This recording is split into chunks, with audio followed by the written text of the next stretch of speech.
इमारतें केवल ईंट पत्थर ही नहीं, कई दफा ये एक प्रतीक भी बन जाती है। और इस वक्त बिहार में एक मकान ऐसा है जो कि सारे चर्चाओं का विषय जो है वो बना पड़ा है।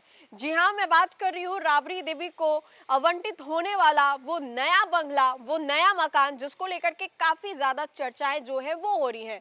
मानो बिहार की सत्ता सियासत से जुड़ी ये बहुत बड़ी जानकारी हो। नमस्कार, आप देख रहे हैं न्यूज फॉर नेशन, आपके साथ मैं हूँ राजनंदिनी। बिहार में विधानसभा चुनाव के बाद महागठबंधन को करारी हार का सामना करना पड़ा और जिसके बाद एक के बाद एक महागठबंधन की मुश्किलें जो है वो बढ़ती नजर आ रही है। महागठबंधन खास तौर पर राजद को एक के बाद एक बड़ी बड़ी मुश्किलों का सामना करना पड़ रहा है। और कुछ ही दिनों पहले ये जानकारी सामने आई थी, जो कि हमने आप तक साझा भी किया था, कि राबड़ी देवी को अब उनका आवास जो है वो खाली करना पड़ेगा। इसको लेकर के काफी ज्यादा हो हंगामा भी हुआ। विपक्ष से लेकर के सत्तारूढ़ सरकार के लोगों ने एक दूसरे के ऊपर आरोप प्रत्यारोप लगाया, कहते हुए ये तो नजर आए कि ये किसी का अपना घर नहीं है। 10 सालों तक रहे, 2 दशक तक रहे, एक सरकारी बंगला सरकारी ही होता है, वो पर्सनल नहीं बन जाता है। इसी कड़ी में आपको बताएं तो राबड़ी देवी को आवंटित होने वाला ये नया बंगला बिहार की राजनीति में एक सुर्खियां जो है वो बढ़ते नजर आ रहा है। और इसी कड़ी में हम आपको बताएं तो पटना के राजनीतिक फिजाओं में इन दिनों एक पता हार्डिंग रोड ऐसा गूंज रहा है मानो वह महज एक मकान नहीं बल्कि बिहार की सत्ता व्यवस्था का कोई अशुभ नक्षत्र हो। पूर्व मुख्यमंत्री राबड़ी देवी का यह आवास आवंटित होते ही सूबे की सियासत में नए किस्से, नई अफवाहें और नए राजनीतिक चर्चा जो है वो जन्म लेने लगे हैं। कहा जा रहा है कि यह घर एक ऐसा मनहूस मकान है जहां ठहरने वाला नेता या तो सत्ता के गलियारों से ओझल हो जाता है या फिर उनकी सियासत जो है वो चमक जल्दी ही ठंड पड़ जाती है। पत्ते पर आरजेडी के भूपेंद्र प्रसाद वर्मा और समीम अहमद रह चुके हैं, जो कभी सत्ता की चमक के केंद्र थे और आगे चलकर उनकी राजनीतिक उपस्थिति फीकी पड़ गई। इसी कड़ी में बीजेपी के चंद्रमोहन राय, विनोद नारायण झा और राम सूरत राय का नाम भी आता है। उम्मीदों के लवरेज इन नेताओं का राजनीतिक रुतबा इस आवाज से जाने के बाद जैसे धुंध में गुम हो चला गया हो।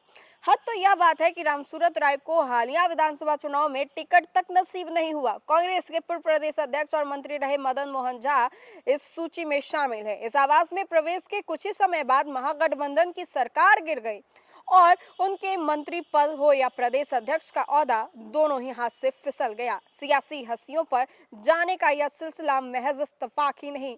कहा जा रहा था कि इस घर में कदम रखते ही मानो राजनीतिक किस्मत पर कोई अदृश्य साया पड़ जाता है। धीरे धीरे नेता सत्ता के स्क्रीन से धुंधले पड़ते जाते हैं। कभी प्रदेश की राजनीति में दाग जमाने वाले चंद्रमोहन राय आज अपने ही दल की चर्चाओं में शायद शुमार होते हों।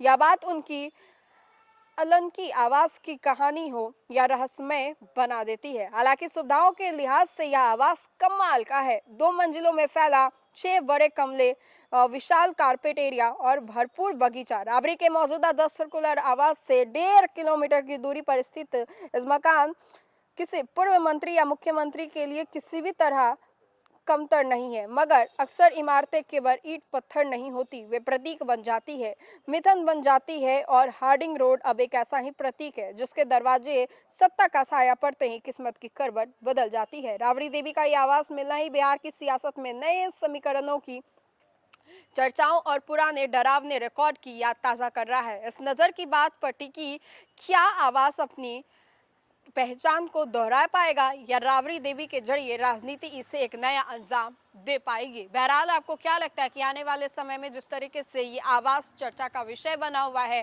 क्या राबड़ी देवी जब इस आवास में जाएंगी तो इस आवास को एक नया प्रतीक मिलेगा? ये आप हमें कमेंट के माध्यम से जरूर बताएं। तो फिलहाल के लिए खबर में इतना ही। खबरों का सिलसिला लगातार जारी रहेगा। देखते रहें न्यूज फॉर नेशन। बहुत बहुत शुक्रिया।